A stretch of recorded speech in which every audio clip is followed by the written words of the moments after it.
اس صورت کا شان نزول یہ ہے کہ رسول اللہ صلی اللہ علیہ وسلم کو اللہ تعالیٰ نے حضرت خدیجہ سے دو بیٹے دیے تھے، ایک کا نام تھا قاسم اور ایک کا نام تھا ابراہیم۔ آپ صلی اللہ علیہ وسلم کی جتنی بھی اولاد ہوئی ہے صرف حضرت خدیجہ سے ہوئی ہے، حضرت خدیجہ کے علاوہ آپ کی اولاد کسی اور زوجہ سے نہیں ہوئی۔ حضرت خدیجہ سے 4 بیٹیاں تھیں اور 2 بیٹے، ایک بیٹے کا نام قاسم، دوسرے کا نام ابراہیم۔ قاسم کی جب ولادت ہوئی ان کا بھی انتقال ہو گیا، اور ابراہیم کی ولادت ہوئی تو ان کا بھی انتقال ہو گیا۔ عرب میں نرینہ اولاد کی بڑی اہمیت تھی، کیونکہ انسان کا نسب اس کی نرینہ اولاد سے چلتا ہے، بیٹیوں سے نہیں چلتا۔ بیٹیاں تو غیروں کی ہوتی ہیں، رخصتی ہو کے دوسروں کے ہاں چلی جاتی ہیں، ان کے نسل میں اضافہ کرتی ہیں، ان کی نسل بڑھاتی ہیں، اپنے شوہر اور اپنے شوہر کے ددیال کی نسل میں اضافہ کریں گی، وہ اپنے باپ کی نسل میں اضافہ کون کرتا ہے؟ بیٹا، کیونکہ نسب کس سے چلتا ہے؟ باپ سے چلتا ہے۔ تو رسول اللہ صلی اللہ علیہ وسلم کے 2 بیٹے ہوئے، دونوں کا انتقال ہو۔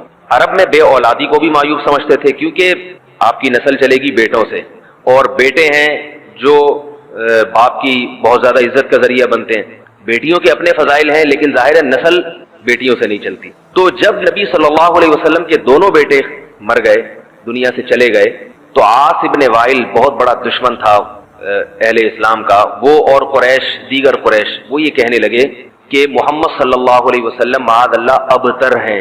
کیا مطلب؟ ان کی نسل ختم، اور ان کا نام لینے والا ان کے بعد دنیا میں کوئی نہیں ہوگا، کیونکہ بیٹے ہی نہیں ہیں، تو ریاض کون رکھے گا؟ اولاد ہی نہیں ہے، باپ دادا کے نام کون لے گا؟ اولاد تو ہے ہی نہیں، بیٹیاں ہیں۔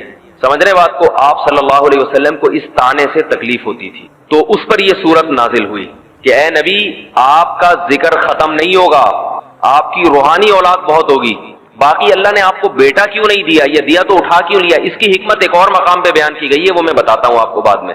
لیکن بتایا گیا کہ اے نبی، آپ کا ذکر ختم نہیں ہوگا، بلکہ یہ جو کہہ رہے ہیں نا کہ آپ کو خیر نہیں ملی، ابتر اسے کہتے ہیں جس کی نسل میں یا جس کو، کیونکہ جس کی اولاد نہیں ہے نا، اس کو یہ سمجھا جاتا ہے، اور حقیقت بھی ایسے ہی ہے کہ بہت بڑی خیر سے محروم ہو گیا، وہ بڑھاپے میں خدمت کے لیے نہیں ہے، کاروبار سنبھالنے کے لیے کوئی نہیں ہے، دین کے مشن کو آگے لینے کے لیے، چلانے کے لیے نہیں ہوگا، اور تذکرہ نسل میں نہیں ہو سکے گا، تو یہ ساری بھلائیوں سے انسان محروم ہو جاتا ہے۔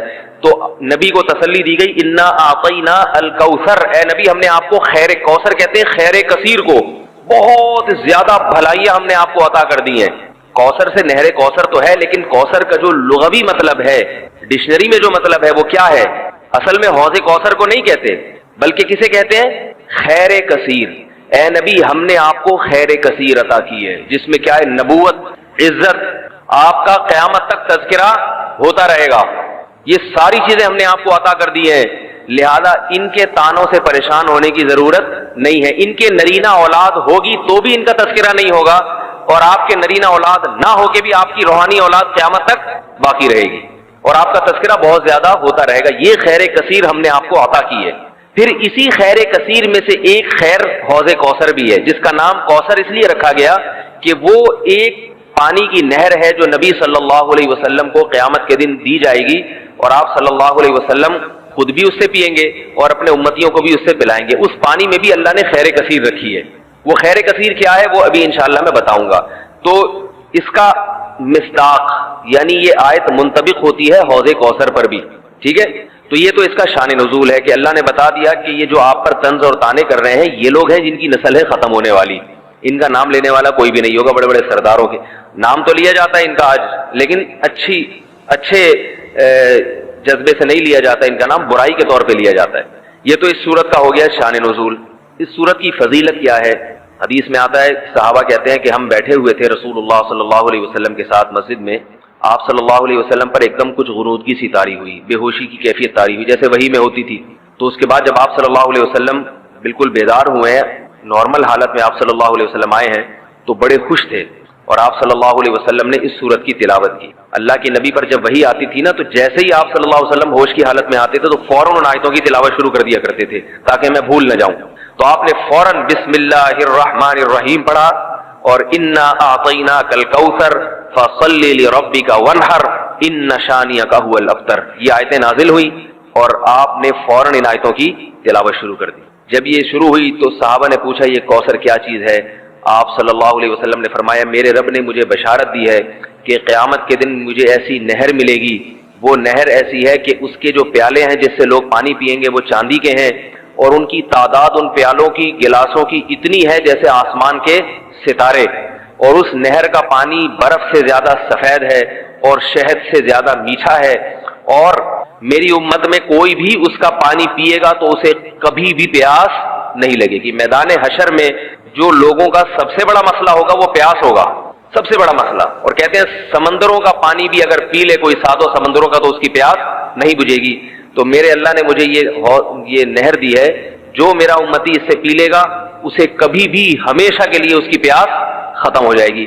پھر آپ صلی اللہ علیہ وسلم نے فرمایا اسی موقع پر اسی حدیث میں کہ کچھ میری امتی آئیں گے حوض کوثر سے پانی پینے کے لیے، فرشتے انہیں وہاں سے ہٹائیں گے، دھتکاریں گے، میں کہوں گا کہ یہ میرے امتی ہیں، تو فرشتے کہیں گے کہ آپ کو علم نہیں ہے ما احدثوا بعدک، کہ انہوں نے آپ کے بعد بدعتیں ایجاد کر لی تھی، ہیں تو آپ کے امتی مگر انہوں نے آپ کے دین میں تبدیلیاں کر لی تھی، جو دین آپ ان کو دے کر گئے تھے اس پر انہوں نے قناعت نہیں کی، اپنی طرف سے اس میں اضافے کیے، ایڈیشن کہتے ہیں نا، بہت ساری چیزیں بڑھا لی انہوں نے۔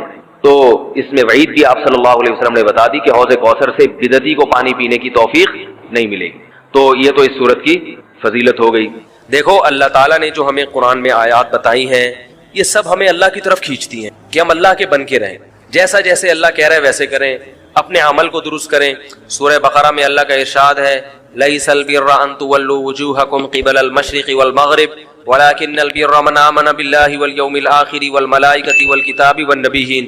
فرمایا ادھر ادھر منہ کر لینا یہ کوئی نیکی نہیں ہے، اصل نیکی یہ کہ پہلے اپنا ایمان درست کرو اور پھر وَأَقَامَ الصَّلَاةَ وَآتَى الزَّكَاةَ وَالْمُوفُونَ بِعَهْدِهِمْ، نماز قائم کرو، زکوٰۃ دو، معاہدوں کی پابندی کرو، اور وَآتَى الْمَالَ عَلَى حُبِّهِ، صرف اللہ سے محبت کی بیس پر ذوی القربى رشتہ داروں کو پیسے دو، رشتہ داروں کو پیسے دو، والیتامى یتیموں کو کھلاؤ، یتیموں پہ خرچ کرو، والمساکین مسکینوں کو کھلاؤ، وابن السبیل مسافروں پر خرچ کرو، الو نہ بناؤ مسافر کو کہ اس کو کیا پتا یہاں کے ریٹ کا تو الو بناؤ اس کو، ایسا نہیں، مسافروں کا خیال کرو۔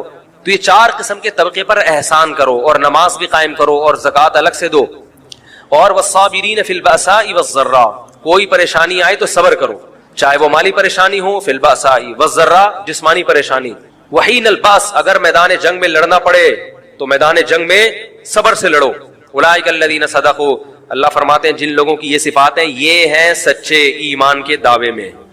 ہم لوگوں نے اسلام کو بھی ایک یعنی یوں سمجھیں کہ ایک فیشن ہوتا ہے نا، مختلف قسم کے موسموں میں مختلف قسم کی ایکٹیویٹیز ہوتی ہیں، محرم میں ہمارے ایک نئی قسم کی ایکٹیویٹیز ہوتی ہیں، ربیع الاول میں الگ قسم کے مسلمان بنے ہوتے ہیں ہم لوگ، ٹھیک ہے نا۔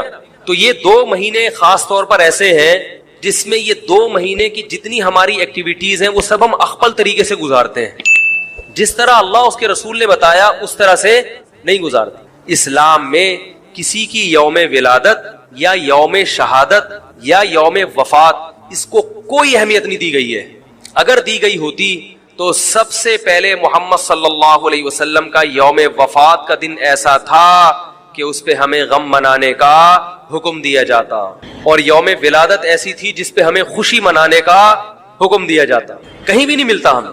بعض حضرات یہ کہتے ہیں کہ آپ صلی اللہ علیہ وسلم کو خواب آیا تھا جس میں بتایا گیا کہ آپ کے نواسے حضرت حسین جو جنت کے سرداروں کے جنت کے نوجوانوں کے سردار ہیں ان کو آپ کی امت شہید کرے گی، تو آپ بلک بلک کے رونے لگے۔